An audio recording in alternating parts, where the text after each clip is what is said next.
Қайырлы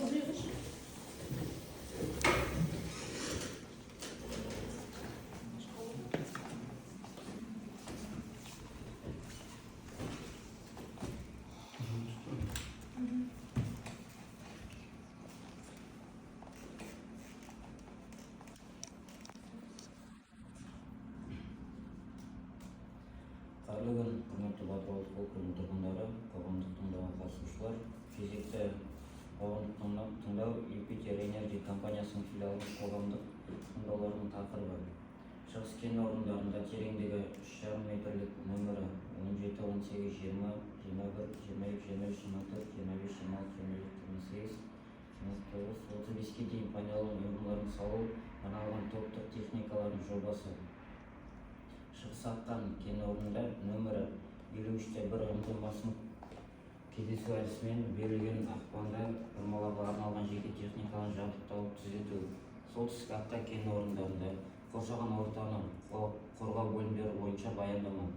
Қоғамдық тыңдау Қазақстан Республикасының экономикалық кодексінің 73-ші бабына және Қазақстан Республикасының экология, геология және табиғи ресурстар министрінің 2021 жылғы 3 тамыздағы нөмірі 286 қоғамдық тыңдаулар өткізу қағидаларын бекіту туралы бұйрығына сәйкес өткізіліп отыр.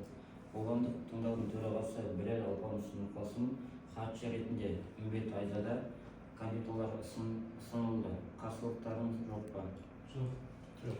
Қоғамдық тыңдауды ашық деп жариялаймын. Аталған азаматтар қоғамдық тыңдаудың жұмыстарын көрсетуге рұқсат. Баяндама жасаушы Үмбет Айзада Бақбергенқызына беріледі. Қайырлы күн, құрметті ауыл тұрғындары, жергілікті тұрғындар, қатысушылар. Бүгін бізде тақырыбымыз шығыс аққа кен орнында тереңдігі 3 метр номері 17 мен 35-ші аралығында пайдалану ұңғымаларын салуға арналған топтық техникалық жобасы бойынша түзету 2. Сонымен қатар шығыс аққа кен орнындағы номері 53-1 ұңғымасының кесу әдісімен бүйірлік оқпанды бұрғылауға арналған жеке техникалық жобаны түзету, соған түзету 2. Солтүстік аққар кен орнындағы шығыс блогы номері 71-72 пайдалану ұңғымаларын салуға арналған топтық техникалық жобаларына қоршаған ортаны қорғау бөлімдері бойынша баяндама, яғни оған түзету болып табылады. Келесі бізде осы нысанның орналасқан жері бойынша атап өтетін болсақ, шығыс аққар және солтүстік аққар шығыс блогы кен орындары Қазақстан Республикасы Маңғыстау облысының Мұнайлы ауданында орналасқан. Кен орындарының ең жақын елді мекендері Жетібай кенті болып табылады, шығысқа қарай 35 шақырым және Жетібай оңтүстік шығысқа қарай 50 шақырым жерді құрайды. Маңғышлақ теміржол станциялары батысқа қарай шамамен 40 км құрайды. Облыс орталығы Ақтау қаласы кен орнынан батысқа қарай 60 шақырым жерде орналасқан. Кен орнының жер қойнауын пайдаланушысы Юпитер Энерджи компаниясы болып табылады. Шығыс аққар кен орнында тереңдігі 3200 метр, номері 17 мен 31-ші пайдалану ұңғымаларын салуға арналған топтық техникалық жобасы бойынша негізгі жобалық тереңдігі айта өтетін болсақ, бұл техникалық жобамен жобалық тереңдігі осы бұрғылау көзделген болып табылады. Геологиялық жобалау көкжиегі триас қабаты болып табылады. Бұрғылау мақсаты және ұңғыманың мақсаты көміртек шикізатын өндіру болып табылады. Ұңғыма құрылысының зиджат 50 және зиджат 70 немесе жүк көтергішісі 450 тоннадан кем емес ұқсас бұрғылау қондырғысы пайдалану көзделіп отыр. Жобаға сәйкес ұңғымаларды салу циклінің ұзақтығы 108 тәулікті құрайды. Оның ішінде құрылыс-монтаждау жұмыстары 15 тәулікке, дайындық жұмыстары 4 тәулікке, бұрғылау және бекіту 70 күнге дейін. Пайдалану колоннасының сынақ 19 тәулікке тең болып табылады. Осы ұңғымалардың бұрғылау кестесіне назар аударсаңыздар, бұл жерде бізде бұрғылау жылдары 2026 мен 2029 жылдар аралығында келтірілген болып табылады. Ұңғыманың 2026 жылы 17-18-20-шы, 2027 жылы 21-22-23-ші және сонымен қатар 2028 жылы 25-26-27-ші, 2029 жылы 28-30-31-ші ұңғымаларға көзделіп отыр. Келесі бізде шығыс аққар кен орнындағы номері 53-1 ұңғымасының кесу әдістемесінің бүйірлік оқпанды бұрғылауға арналған жеке техникалық жобаны түзету бойынша негізгі жобалық тереңдік туралы айтамыз. Бұл жерде бізде шығыс аққар кен орнындағы номері 53-1 ұңғымасының кесу әдістемесінің бүйірлік оқпанды бұрғылауға арналған жеке техникалық жобасында, яғни 2018 жылғы ұңғыманы бүйірлік оқпанды бағытты батыс бағытта жобаланған болатын. Кен орнында 57 ұңғыманы бұрғылау, оның мұнай контурынан тыс орналасуы және кен орнының батыс бөлігінің перспективасының төмендігін көрсеткен болатын. Қазіргі түзету жобасында ұңғыманың бүйірлік оқпанының бағыты солтүстік-шығысқа қарай ауыстырылған болып табылады. Ұңғыманың жобалық тереңдігі түрінен 3064,1 метрді құрайды, ал көлбеуі 3900 метрді құрайды. Бұрғылау мақсаты және ұңғыманың мақсаты бұл сөздерде көмірсутек шикілігін өндіру болып табылады. Ұңғыма қиылысынан сөздер 30 немесе жүк көтергіштері 180 тоннадан кем емес, ұқсас бұрғылау қондырғыны пайдалану көзделіп отыр. Жобаға сәйкес ұңғыманың салу циклінің ұзақтығы бізде 68 тәулікті құрайды.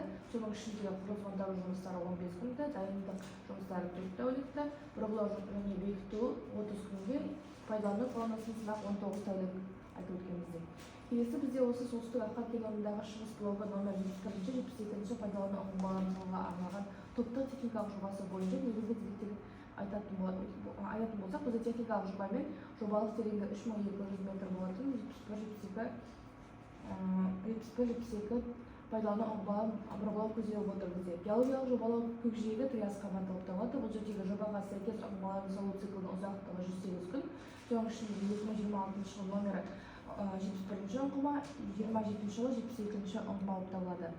Осы оператордың атмосфералық ластауыш заттардың көзі ретінде сипаттамасын айта өтетін болсақ, ұңғыманың салу кезіндегі атмосфералық ауаның негізгі ластануы, негізгі жұмыстарын орындау кезінде қолданылған агрегаттар мен арнайы техникалық іштен жану қозғалтқыштарының отынының жану өнімдері болып табылады. Негізгі технологиялық жабдықтың жұмысы кезінде газ тәріздес аэрозольді заттар болып табылады. Сақтауға арналған ыдыстарды және бұрғыланған сұйық қалдықтарын қолдану болып табылады. Стационарлық ластауыш көздер бойынша бізде күш жетегінен іштен жану қозғалтқыштары, дизель генераторлары, цементтеу агрегаттары, жылжымалы бу қондырғысы, араластыру қондырғысы, дизель отынынан майға арналған сыйымдылықтар болып табылады. Бұрғылау шламын дайындау блогы, дәнекерлеу жұмыстары болып табылады. Ал стационарлық ластауыш көздер ретінде бізде бұрғылау ерітіндісін, цемент ерітіндісін дайындау блогы, дизель отынын пайдалануға айдауға арналған сорғы технологиялық сорғы болып табылады. Сонымен қатар ұңғыма. Жұмыс алаңында ұңғымаларды бұрғылау кезінде ластаудың негізгі көздері бұрғылау қондырғысы және цементтеу агрегаты болып табылады. Келесі бізде атмосфералық ауаны ластау көздері туралы айта өтетін болатын болсақ, бұл жерде бізде жұмыстардың барлық кезеңіндегі атмосфералық ауаға шығаратын ластаушы заттары азот диоксиді, азот оксиді, көмірсутек, күкірт диоксиді, күкірт сутегі, көмірсутек оксиді, фторлы газдар қосылыстар, шекті көмірсутектер болып табылады. Тереңдігі 3200 метр болатын бір ұңғыманы салу кезінде барлығы ластаудың 28 стационарлық көздер жұмыс жасайтын болды. Оның ішіндегі 14 ұйымдастырылған, ал 14 ұйымдастырылмаған болып табылады. Номер 53-те бір ұңғымасының бүйірлік оқпанын бұрғылау кезінде ластаудың 29 стационарлық көздер жұмыс жасайтын болады. Оның ішінде 15-і ұйымдастырылған болса, 14-і ұйымдастырылмаған болып табылады. Атмосфераға жалпы шығарындардың көлемі туралы өтетін болсақ, бізде 2026 жылға шығыс Аққан кезеңіндегі 3200 метр 16 пайдалану ұңғымаларында 153-те 066 тоннаны құрайды. Шығыс Аққан кен орнындағы номер 53-те бір ұңғымасының кесу әдісімен бүйірлік оқпанды бұрғылауға арналған жеке техникалық жобадан 16-да 185 тоннаны құрапты. Солтүстік Аққан кен орнындағы шығыс блогы номер 71-72 пайдалану ұңғымаларын салуға арналған топтық техникалық жоба 51-де 022 тоннаны құрайды. Ал 2023 жинақ әдіске 16 пайдалану ұңғымалар бойынша бізде шығарындыларының көлемі 2026-дан 2029-ға дейін шығарындылары көрсеткіші бірдей болып табылады. Ал бізде солтүстік осы 71-72 пайдалану ұңғымалары бойынша 2027 жылы 51-де 022 тоннаға сәйкес болып табылады. Келесі бізде атмосфералық ауаға әсерді бағалау бойынша пайдалану ұңғымаларын салу кезеңінде атмосфераға шығарындылар көздерін ластау жүргізілген есептерін талдау, шығару, әсер ету аймағының шекарасында бір шырайғыштан аспайтын, яғни зиянды заттардың шығарындылар әсер ету аймағының шекарасында шекті келген деңгейден аспайтын шоғырланған тудырмайтын көрсеткен болатын. Ластау заттардың жер үсті концентрациясын есептеу эра кешенді бағдарламасы арқылы жүргізілген болатын. Дизель генераторлар әсер ету аймағында ауаның ластауына үлкен үлес қосатын көздер болып табылады. Шығыс Аққан және солтүстік Аққан кен орнындағы санитарлық қорғау аймағы 500 метрден құрайды. Әсер ету аймағы шекаралары санитарлық қорғау аймағының шекарасынан аспайтындығын атап өткіміз келіп отыр. Жалпы қалдықтарды басқару бойынша бізде ұңғыманың салу кезіндегі барлығы 8 түрі, оның ішінде қауіпті қалдықтар 5 түрі, қауіпті емес қалдықтар 3 түрі түзілген болатын. Бұрғылау шламы олардың ішінде бұрғылау ерітіндісі, пайдаланылған контейнерлер, пайдаланылған шүберектер, пайдаланылған майлар, металл сынықтары, дәнекерлеу элементтері, қатты тұрмыстық қалдықтар, Оңбалардың салу кезіндегі пайда болған барлық қалдықтар Қылмыстық кодексінің 336 бабының 1-ші тармағына сәйкес қауіпті қалдықтар кәдеге жарату жөніндегі жұмыстарды орындауға және қызметтерді көрсетуге лицензиясы бар арнайы мамандандырылған ұйымға шарт негізінде берілетін болады. Келесі бізде қалдықтарды жинақтау лимиттері бойынша барлығы бізде 16 ұңғыма бойынша 2570-те 7003 тоннаны құрайды. Ал Шығыс Аққар, яғни номер 53-те 1 ұңғымасы бойынша 102-де 77 тоннаны құрайды. Солтүстік Аққар кен орнындағы номер 71-ші 72-ші пайдалану ұңғымалары бойынша 856-да 9001 тоннаны құрайды. 2027 жылға, яғни жаңағы 16 пайдалану ұңғымалары 2026, 2027, 2028, 2029 жылдары қалдықтарды жинақтау лимиттері біркелкі болып табылады. Ал Шығыс Аққар кен орнындағы номер 53-те 1 ұңғымасының 2026 жылға тек қана қалдықтарын тұтыну қалдықтары көрсетілген болып табылады. Келесі бізде слайдта Аққар Шығыс кен орнындағы номер 17 мен 31-ші пайдалану ұңғымаларының бұрғылау кезеңінде түзетілген қалдықтарды жинау лимиттері келтірілген болып табылады. Бұл жерде барлығы жаңа айтып өткеніміздей 2570-те 7003 тоннаны құрайтындығын атап өттік. Келесі бізде слайдта Аққар номер 53-те 1 ұңғымасынікі, яғни бұл жерде қауіпті қалдықтар мен қауіпсіз қалдықтардың ашылып тұрған жинақтау лимиттерін көрсеңіз болады тонна жылына. Келесіде бізде 71-де 72-ші пайдаланушы ұңғымалардың бұрғылау кезінде келтірілген қалдықтарды жинақтау лимиттері келтірілген, яғни бұл жерде қауіпті қалдықтар мен қауіпсіз қалдықтар келтірілген. Барлығы 856-9001 тонна жылына құрап тұр 2026 жылдарға. Келесі бізде су тұтыну және су бұру бойынша сумен жабдықтау, ауыз сумен жабдықтау үшін бөтелкедегі су шаруашылық және өндірістік қажеттері үшін шаруашылық су шартқа сәйкес жақын маңдағы кенттер автостанциялармен жеткізетін су есебінен болады. Шаруашылық және өндірістік қажеттер үшін суды пайдалану үшін жобада сыйымдылығы 50 метр куб болатын резервуар қарастырылған болып табылады. Су бұру бойынша бізде санитарлық аспекттерді айтқанда суларды ағызу арнайы сыйымдылыққа, яғни септикте өздігінен ағатын кәріз құбырлары арқылы жүзеге асырылады. Ағынды сулармен көлемін есепке алу рейстер саны және арнайы автокөлік автосистемасының көлемі бойынша жүргізіледі. Сарқынды суларды әрекеттеу, тазарту құрылыстарының экологиялық рұқсаты бар мамандардың ұйымымен жасалған шартқа сәйкес жүзеге асырылатын болады.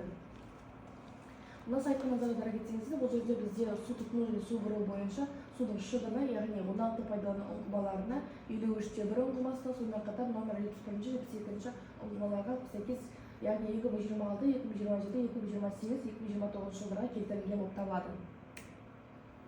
Келесі бізде қоршаған ортаға әсер ету факторлары мен оларды төмендету жөніндегі іс-шаралар туралы айтатын болсақ, атмосфера бізде негізгі және қосалқы технологиясының жабдықтардың жұмысы, шулы ластауыштардың шығарындылары, арнайы техника және автокөлік технологиялық жабдықтың жұмысы болып табылады. Ал жерасты суларында бізде химиялық заттардың ағуы, топырақ жамылғысы арқылы қалдықтардан және одан әрі жерасты суларының ластауыштардың ағуы қарастырылады. Жерасты қойнауы, яғни бұл жерде тау жыныстарының тұтастығының бұзылуы, отты компоненттердің қоса отырып бұрғылау өндірілетін пайдалану болып табылады.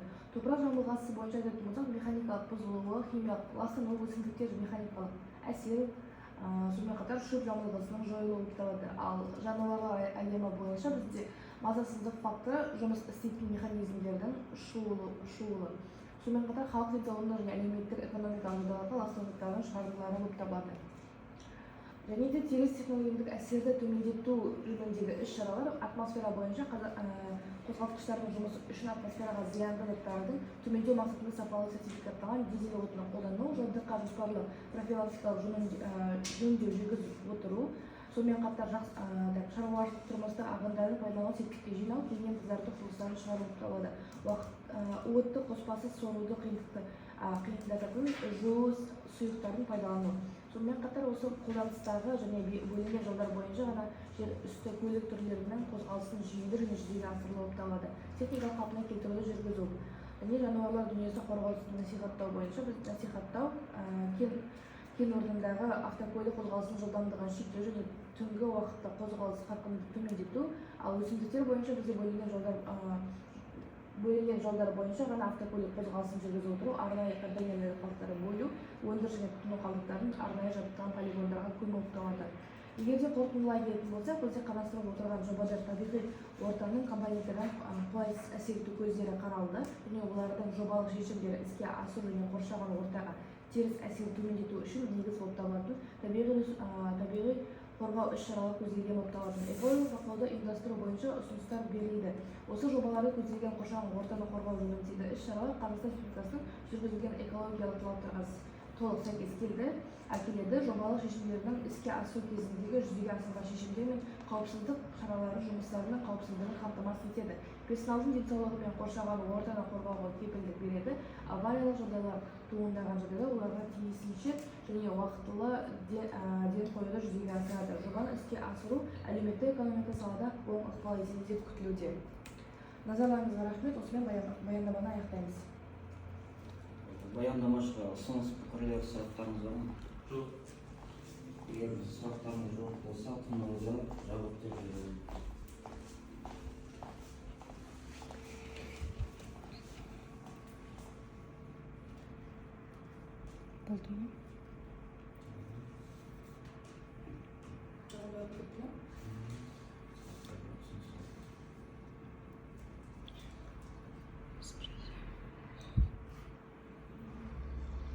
Управление, департамент. Біздер айтып отырмыз мұнда. Сұрақ жоқ болса айтпай беріңіздер, иә. Сұрақ жоқ. Сұрақ жоқ. Рахмет, сау болыңыздар. Рахмет, сау болыңыздар. Алло.